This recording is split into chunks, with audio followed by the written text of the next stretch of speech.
Look at this one, and then look at this one. Look at this one, and then look at this one. Ladies and gentlemen, welcome back to Between the Sharks. We're here with the Hollywood Camaro. I really have not driven it since I got home from the tire shop because of the tire rubbing issue. So we're gonna start right there today. Didn't even test drive it after I got the bump stops in. As plenty of you fellers suggested, we grabbed some of these twist-in coil booster springs right off the shelf at the O'Reilly's. These should add an inch. That should be more than enough. But there's something else that I noticed. Some of you guys saw this in the video, how far this tire is sticking out, and could identify that the back spacing is off. You guys are the Camaro people in the room. I used to have a Camaro. But that's not all. Look at this one, and then look at this one.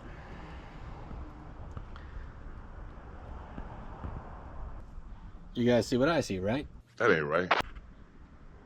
We seem to have two different back spacings on the front. I had noticed that the rubbing was different on either, and I scratched my brain and said, was this car wrecked? Because the tires are not rubbing in the same place or in the same way. And then I immediately decided to ignore that thought forever and always. Yeah, probably for the best. Yeah. But no. It is actually happening, and this may be why. I think we have two different back spacings on the front. The strange thing is,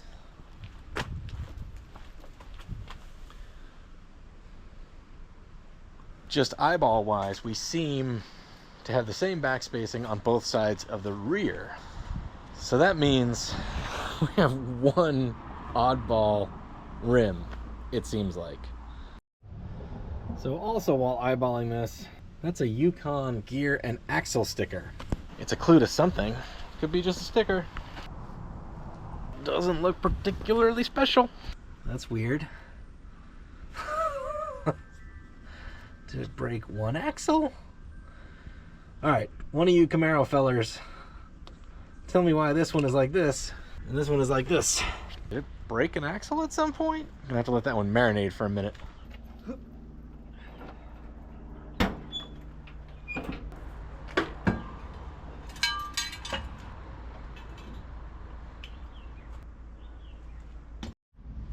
Alright, while I break these lug nuts loose, I'm gonna tell you a little Hollywood story here. I was up the street just buying a loaf of bread and some bananas. I stepped outside. Mike Ness walked right by me. If you guys are into cars, you probably know Social Distortion at this point. I was a little starstruck. He was with somebody. I decided not to just be like, hey man, I like your band. But I still thought it was pretty cool.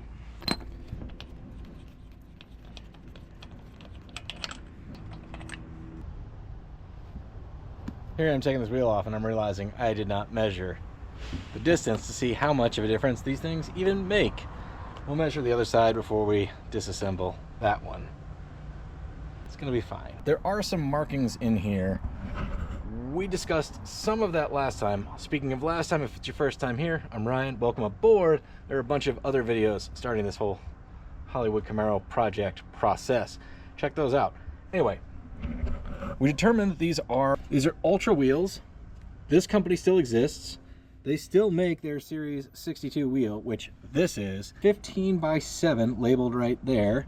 And then this, we can't really read, it says the offset, which is something 0mm offset. They do not make a 15x7 in anything but a 7mm offset currently, but their 15x8 has a 20mm offset. So that's what I'm assuming this is. I'm also assuming the other wheel is going to have a different offset, so we'll see it in just a minute. You guys and the rest of the internet seem to think these work. The other side is kind of jacked up, but we're still going to get a basic, simple measurement to see if we see any difference by the time we're done. So I'm going to go from the underside of the fender to that line on the tire, because that will be easy to measure. It's right, seems to be right around 5.5-ish. This is not rocket surgery. All right, so here these things are. I'm pretty much going to do what the picture seems to suggest. I do hear these things clang around a little bit, so says the internet, so I'm gonna do a little rappy-madoo of electrical tape, see if that makes like just a little bit of cushion so it's not just metal on metal. Maybe it will, maybe it won't. Yeah! Get in there, little buddy. Get in there. Ow. For those of you guys keeping score at home, it's better to put the glove on before you take the skin off the knuckles. It's one of those cases where better late than never isn't totally true. Mo better. Just do what I want you to do. Like you're supposed to. Ow. Alright, I'm bleeding from several places I didn't used to be, but I found for some reason putting them on the front of the spring worked more better than putting them on the back of the spring. So put one in, rotated it around, and then put this other one in. It looks kind of like the picture. There was a price to be paid. All right, moment of truth. Hi-ya! Hi-ya! Hi-ya! One-headed tire removal is not easy. All right, so this is very hard to read, but this is also a 15x7 T062. I'm not seeing it marked as ultra wheel. I am seeing made in China on this one. The most important thing we're looking for is this is the offset. It looks like 0.8mm offset, which does not seem to be a size that ultra wheel offers. So we're just gonna measure the back spacing. Piece of cardboard because I don't have a straight edge. All right, so I'm measuring from the top of the rim, got it straight across to the mounting surface. And I'm seeing 3 11/16. So 3.5 would be centered. An 8mm offset would be 5/16. So if I'm seeing 3/16, that's just under 1/4 of an inch. That's like 6mm. So maybe I'm mistaking this number as an 8 when it's really a 6. It's hard to say. I think the factory offset on Camaro wheels was centered. I think it was 3.5 inches on a 7-inch wheel. But if you know, please put it in the comments, because I actually don't know and I can't find it with certainty. These numbers mean it's 3 11/16 is the back spacing. So spacing from here to here. Modern wheels have way more back spacing and the wheel wraps around all this stuff. Most cars before the 90s had wheels like this, where basically the wheel only kind of wrapped around part of the contraptionary in here. Back spacing is a really big deal when you're shopping for wheels. It's no joke. So let's measure the other one and see how far off it is. I'm expecting to see a 3/4 inch difference. Well, it's the same. Retro. What am I doing wrong? I'm seeing 3 11/16. That for sure seems to be a different marking. And it definitely stuck out way further. So what could possibly cause that? Maybe it was wrecked. What's happening? Am I missing something obvious? Whoa, I'm confused. I guess I'm gonna continue on and put my lifty uppy spacers in the passenger side here, and then I'm gonna do an old on the tires in the front and see if they look different, because I'm quite confused. I'm gonna measure the rotors too. Don't think it's possible, but maybe it's possible. Mounting surface. It's 1 3/4. Pretty much the same. What in tarnation? All right, spacers went in significantly easier on that side. It only took a few seconds, so I'm just as confused as I was moments ago. What would make the tires stick out so much further on this side? There's no evidence of the car being wrecked or even taken apart that I can see. Come here, you.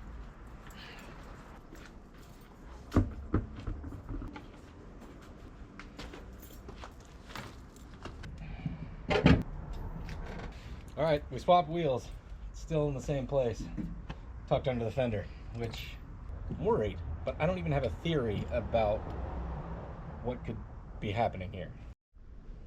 I'm stumped. So we swapped the wheels, we got our spacers. We'll do the up and down measurement, but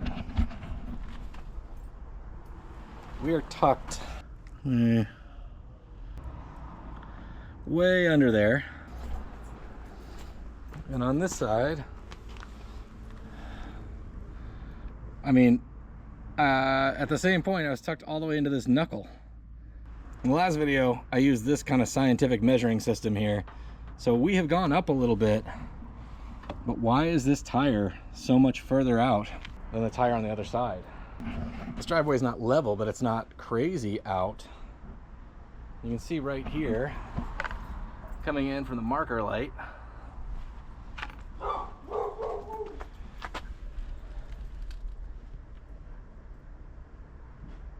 it's a lot. So now that we're back down, we're at 4 3/4, which means my 5.5 measurement that we got when we were over here before is now less, but the other side was jacked up. To make matters worse, like, I guess we're just not level enough. I don't know. I can't fit nearly as much of my hand in here as I can fit over here. So I just don't know what's going on. I'm a little baffled. I'm a little confused. I'm a little unthrilled. But maybe we should actually go test drive it this time and see what happens. Really don't want to, because I'm not expecting anything good to happen. Oh God, I'm worried about this. I'm not looking forward to it. Let's see if she'll start first. One pump. All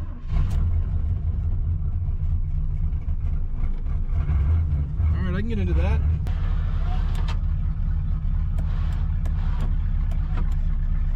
Can't be mad about that. All right, let's see how bad it scrapes.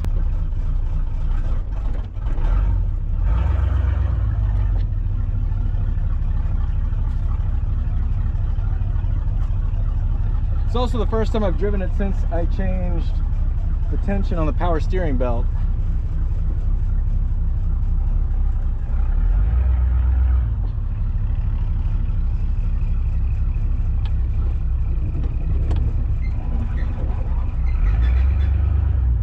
Squeaking a little bit. Still doing better than it was. Don't know what that was. Maybe it was the spring settling.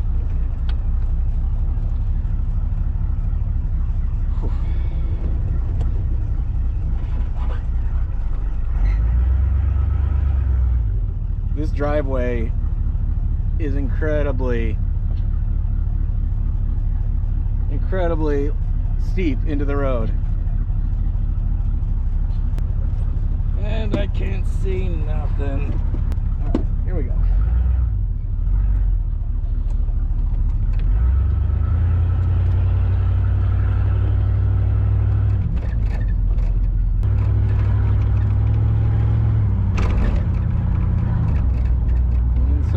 So good-ish. This is right where I saw Mike Ness. I don't know why anybody cares, but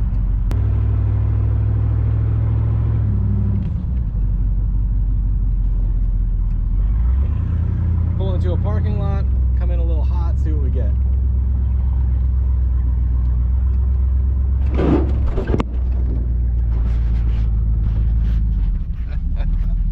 I mean, that seemed to scrape an awful lot.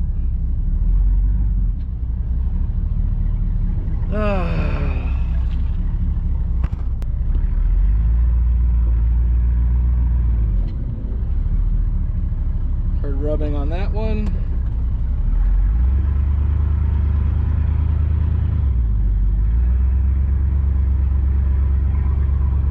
Kind of smell burning rubber.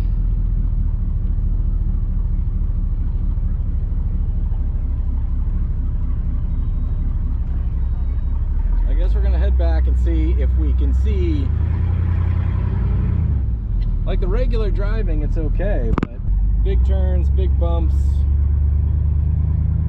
we still have rubbing issues despite our little lifty madoodlers.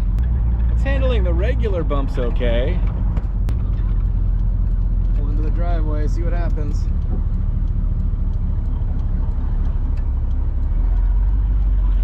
I mean, that's a significant bump, and if I don't come in crazy hot, it's not terrible.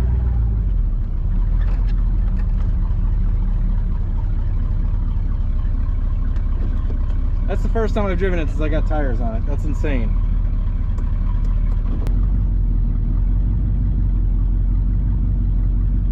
All right.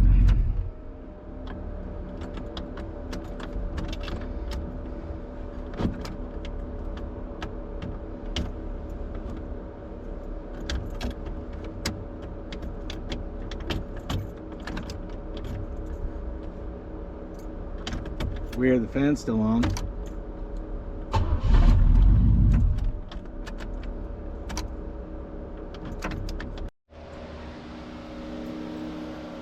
All right, fan is stuck on, but I need to make sure it's on an ignition switch issue. Okay, on. Accessory.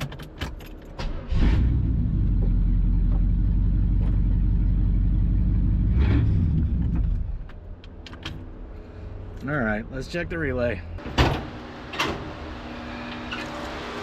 What is going on here? Like the relay. All right. This is the relay. Just had to give it the old Fonzie 1-2. Off they went. There's only one Fonz. Should order another relay for sure. It's almost worse if it doesn't come on than if it doesn't go off. Let's check the tires.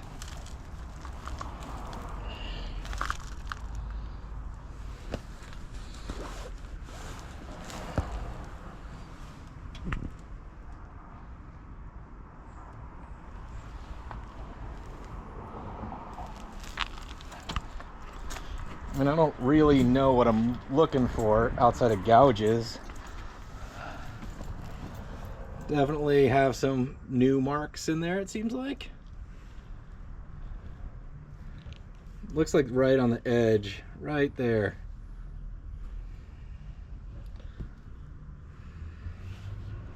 Looks like we hit that bolt. Did we toss the spacers out? We did not. But did they do anything? They did not. But it does look like our bump stops made contact. But they also did not do anything. So for now, life's mysteries continue. I think smaller tires are in our future, but I think I'm willing to run these until they're toast for now. As far as why this one is sticking out so much further than the other side, please, if you have a clue, there's no, like, my mind cannot fathom a way that this would be factory. So if you have a clue, put it in the comments, you know. This car could have been totaled in the 80s and put back together. I have no idea. It just doesn't look like it's come apart in a very long time. But I suppose there is enough evidence. Doors could have been replaced. Like, why else would you cut the wires? Like, I don't know. Who knows? It's an old car. Anything could have happened. I just don't know what anything could be. It is weird, though. It does have a California title, like a legit title. And California's pretty serious. If this thing were wrecked pretty bad, I don't think it would be in the system anymore. So there is that, for whatever it's worth. I don't know. If you know, put it in the comments. And as always, thanks for watching and supporting the channel. I really, really appreciate it. I wouldn't be doing it without you guys. So thank you. If you want to support the channel even further, consider buying some merch right down there. Helps me out a great deal. And we will see you next time we continue getting this thing ready to drive coast to coast. Feels a really, really, really, really long way away. But the time is coming. So as always, good luck on your projects out there, and we'll see you next time on Between the Sharks.